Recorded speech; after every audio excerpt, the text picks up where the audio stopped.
You know that feeling when you're just carrying around all this mental junk and it's holding you back?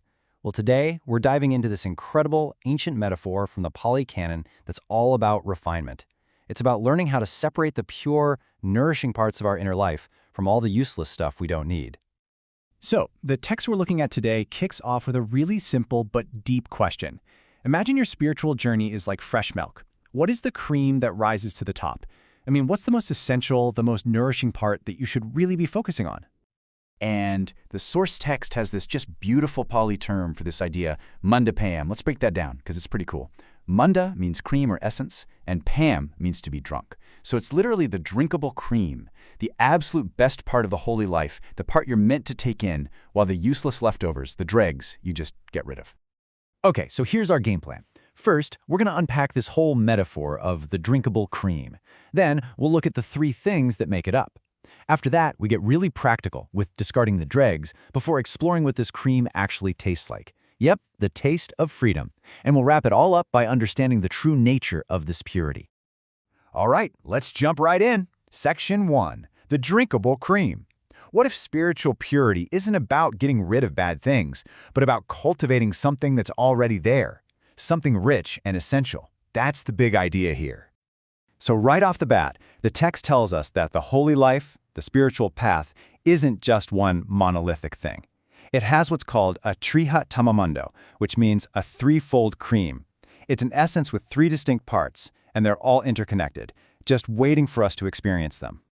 So you're probably asking, what are these three parts? What makes up this threefold cream? Well, that brings us right to our second section, the three foundational essences. Think of these as the absolute must-have ingredients you need for any of this inner work to even get started. And what's so amazing here is how complete this model is. It's not just about you all alone. The cream has three parts. First, you've got the Dhamma, the purity of the teaching itself. Then there's the Paṭisambhidāmagga, the community that actually hears and supports the teaching. And finally, you have the Maṇḍa, the active practice, the noble eightfold path, which is like the roadmap. You really need all three for the magic to happen. Okay, so we've got the ingredients. Now it's time for the actual work, right? Section 3, discarding the dregs. This is where the metaphor stops being just a nice idea and becomes a super practical, moment-to-moment instruction for your mind. The core instruction is just so simple, and it's repeated over and over in the text. Kasetam chadetva, having discarded the dregs, and Maṇḍapeyyakathā, one drinks the cream. It's this constant process of choosing what to nourish and what to let go of. So let's look at some real-world examples the text gives us. Okay, for example, the text talks about the 5 spiritual faculties. These key mental qualities were meant to develop. In this group, the cream is sathindriyam, which is the faculty of conviction, or faith, and the dregs you're supposed to toss out? Asadiyam, a lack of conviction. It's a really clear choice. Are you going to feed the part of you that trusts the path, or the doubt that just holds you back? And you see the exact same pattern with the 5 powers, which are like the faculties, but even stronger, more unshakable. Here, the cream is virya balam, the power of energy, of real persistent effort. The dregs to be thrown away, kosajam, or laziness. The metaphor just makes it crystal clear, doesn't it? One is pure fuel, the other is just useless sludge. This pattern continues right into the 7 factors of enlightenment. The cream we want to cultivate is Paṭisambhidāmagga, the factor of mindfulness, and its opposite, the dregs you've got to discard, is pamado, which is basically heedlessness or just not paying attention. You literally can't be mindful and heedless at the same time. You have to choose moment by moment. And this whole logic goes right to the very foundation of the entire practice. For the Noble Eightfold Path, the absolute non-negotiable cream is samadhi-ditthi, right view, seeing things as they really are. And the dregs you have to completely get rid of are miccittitti, or wrong view. Without making this first crucial choice, honestly, none of the other steps on the path even stand a chance.